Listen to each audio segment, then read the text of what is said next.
Welcome to my channel. My name is Samis Recipe. আজি মই আপোনালোকক দেখাবলৈ লৈছোঁ খাটি ঘিউ ঘৰতে কেনেকৈ প্ৰস্তুত কৰিব পাৰি।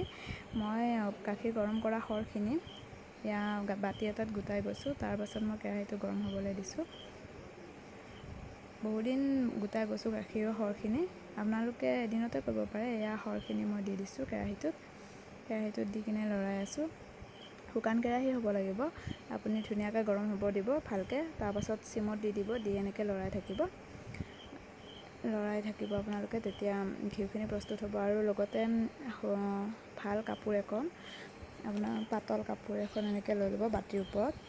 তাৰপিছত এয়া দেখিছে হালধীয়া হৈছে, এয়া তেল ওলাবলৈ আৰম্ভ কৰিছে, মানে ঘিউখিনি ওলাবলৈ আৰম্ভ কৰিছে।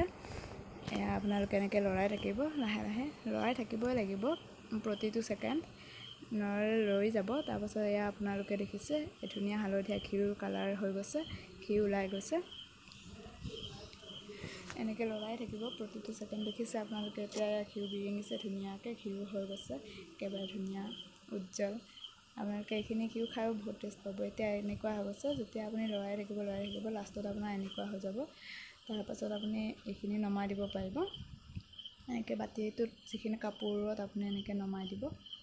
এয়া দেখিছে মই নমাই দিছোঁ। আৰু লগে লগে আপুনি কাপোৰখন উঠাই লৈ যিমান পাৰে চেপি ধৰিব, যিহেতু ঘিউখিনি গোটেই সম্পূৰ্ণ ওলাই যায়। এয়া দেখিছে মই চেপি লৈছোঁ। গৰম আছে, বহুত সাৱধানে কৰিব, যিহেতু ভৰি গাত নপৰে। যদি পৰেতো আৰু সৰ্বনাশ হৈ যাব।